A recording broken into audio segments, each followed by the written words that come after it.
नमस्कार, हरे कृष्ण। आज हम आपके समक्ष रंगमंच के माध्यम से एक सुंदर कथा प्रस्तुत करने जा रहे हैं, जिसका शीर्षक है कृष्ण की भूख। एक समय की बात है जब महर्षि दुर्वासा अपने अनेक शिष्यों के साथ दुर्योधन के आश्रम में भोजन के लिए पधारे। दुर्योधन ने महर्षि दुर्वासा का बड़े आदर सत्कार के साथ स्वागत किया और उन्हें प्रेम पूर्वक स्वादिष्ट भोजन कराया।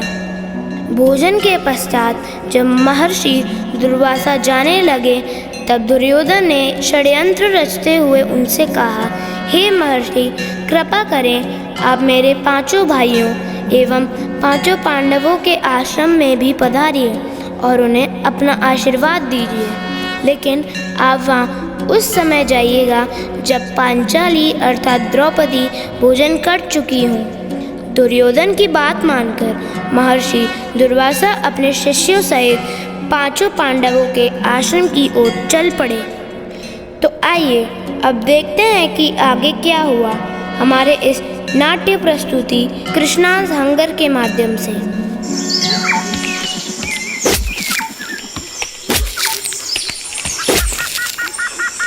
नकुल, सहदेव, ये क्या? हमें प्रकृति से उतना ही लेना चाहिए जितना हमें ज़रूरत हो, अन्यथा एक दिन प्रकृति लुप्त हो जाएगी। फिर हम क्या करें बड़े भैया? आप दुर्योधन, दुशासन और शकुनी और कर्ण को काटने की आज्ञा जो नहीं दे रहे हैं। ये तो ऋषि दुर्वासा हैं। अपने क्रोध को छुपा लो प्रिय नकुल, नहीं तो ये समझेंगे कि हम इनके आने से प्रसन्न नहीं हैं।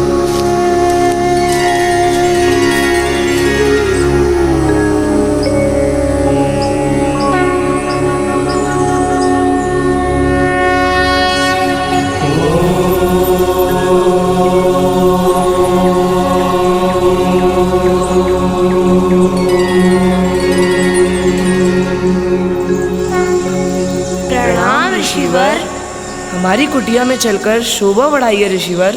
ऋषि शोभा बढ़ाने की वस्तु नहीं होती राजन। मैं क्षमा चाहता हूँ ऋषिवर। यदि तुम कुंती पुत्र ना होते तो मैं तुम्हें क्षमा ना करता। मैं तो हस्तिनापुर गया था, वहाँ दुर्योधन ने मेरी बहुत सेवा की और हाथ जोड़कर बोला, भ्राता युधिष्ठिर भी निकट हैं, उन्हें भी आशीर्वाद देते जाइएगा। इसलिए मैं तुम्हें आशीर्वाद देने चला आया। ऋषियों के पधारने से तो हमारे सौभाग्य के द्वार खुल गए। स्नान के पश्चात हम लोग भोजन करेंगे। भोजन का प्रबंध करो राजन।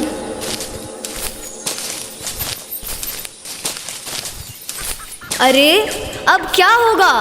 पांचाली तो भोजन कर चुकी होगी। हाँ, अब कोई भोजन शेष ना होगा, और भोजन शेष ना हुआ तो ऋषि दुर्वासा का क्रोध। चलो चलकर देखते हैं।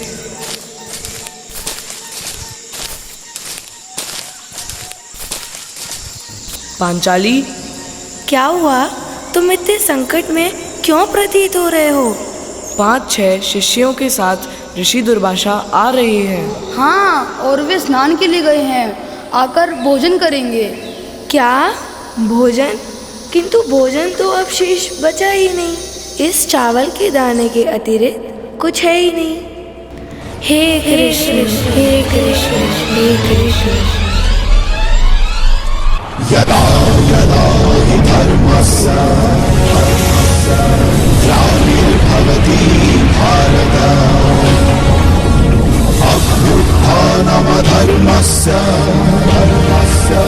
तदात्मानं सृजाम्यहम्।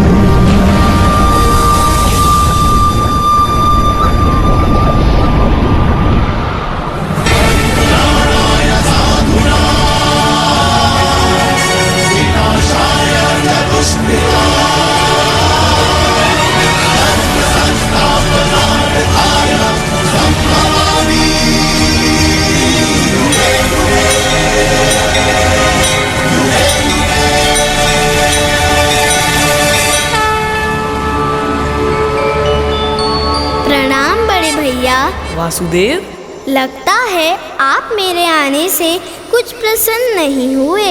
नहीं नहीं, ये आपने क्या कह दिया? हमारे जीवन में आपके आने के अतिरिक्त प्रसन्नता का कोई कारण अब रह ही क्या गया है। मेरी सुभद्रा कैसी है? पहले कुछ खिलाओ, तब बताऊंगा।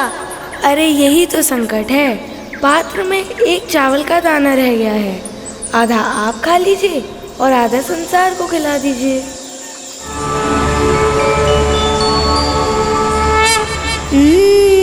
ये तो बहुत है कृष्ण।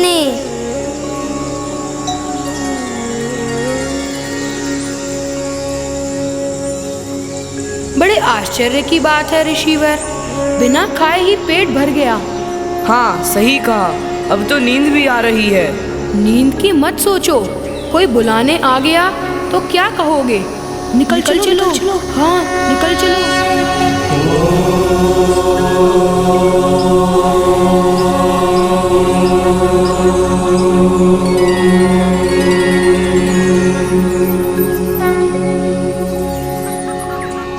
इस कथा से हमें यह सीख मिलती है कि भगवान को दिखावे या भोग की नहीं, बल्कि सच्चे प्रेम और भक्ति की भूख होती है। जहाँ सच्ची श्रद्धा और समर्पण होता है, वहाँ भगवान स्वयं अपने भक्त की सहायता के लिए आते हैं। तो आइए हम सभी प्रेम और भक्ति के साथ बोलें, हरे कृष्ण कृष्ण कृष्ण हरे हरे, हरे राम राम राम हरे हरे।